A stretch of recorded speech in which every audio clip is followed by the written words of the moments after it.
நாங்கள் தான் கூட்டணி பேச்சுவார்த்தை ஆரம்பித்து முதல்ல பாரதிய ஜனதா கட்சியோட எங்கள் கூட்டணி அமைக்கப்பட்டுகின்றன. இன்னும் 9 மாத காலம் தேர்தலுக்கு நாட்கள் இருக்கின்றன. 9 மாத காலத்திற்குள் இன்னும் பல கட்சிகள் எங்கள் கூட்டணியில் இணையும் என்பதை தெரிவித்துக் கொள்கிறேன்.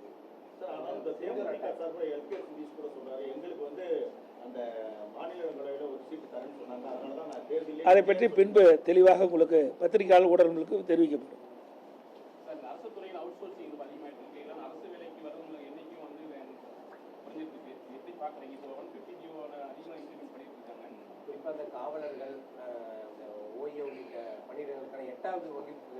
அதாவது 2021 சட்டமன்ற பொதுத் தேர்தலின் போது திராவிட முன்னேற்ற கழக தேர்தல் அறிக்கையில் குறிப்பிட்டிருக்கிறாங்க. இன்றைய முதலமைச்சர் அன்றைய எதிர்க்கட்சி தலைவராக இருக்கின்ற பொழுது திராவிட முன்னேற்ற கழக சார்பாக தேர்தல் அறிக்கை வெளியிட்டார். அதில் குறிப்பிட்டிருக்கிறாங்க, அரசு காலி பணியிடங்கள் 3 லட்சம், அரசு சார்ந்த துறையினுடைய காலி பணியிடங்கள் 2 லட்சம், மொத்தம் 5.5 லட்சம் பணியிடங்கள் காலியாக இருப்பதாக தெரிவித்திருக்கின்றார்கள். திராவிட முன்னேற்ற கழகம் ஆட்சி பொறுப்பேற்றவுடன் காலி பணியிடங்கள், அரசு காலி பணியிடங்களும் மற்றும் அரசு சார்ந்த துறையினுடைய காலி பணியிடங்களும் முழுமையாக நிரப்பப்படும் என்ற செய்தியை அவருடைய தேர்தல் அறிக்கையிலே வெளியிட்டார்கள். ஆட்சி பொறுப்பேற்று 4 ஆண்டுகள் நிறைவு செய்து 5வது ஆண்டு அடியெடுத்து வைத்து விட்டது.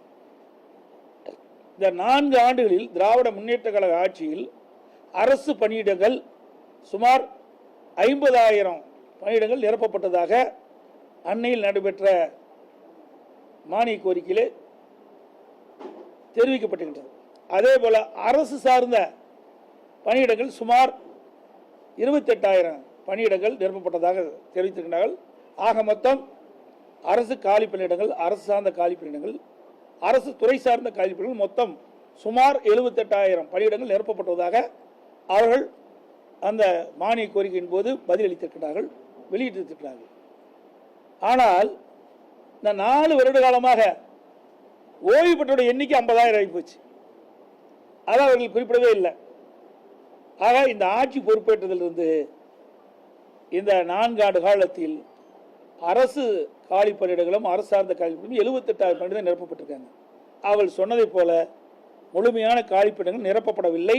இந்த 4 ஆண்டுகளில் ஏற்பட்ட அரசு ஏற்பட்ட காலி பணியிடங்களும் நிரப்பப்படவில்லை. அதோடு நீங்கள் கேட்ட மாதிரி, கேள்வி கேட்ட மாதிரி, இன்றைக்கு அவுட் சோர்ஸில் தான் இன்றைக்கி எடுத்து இன்றைக்கு பல்வேறு துறைகளில் இன்றைக்கு அலுவலர்களை நியமிச்சிட்டு இருக்காங்க.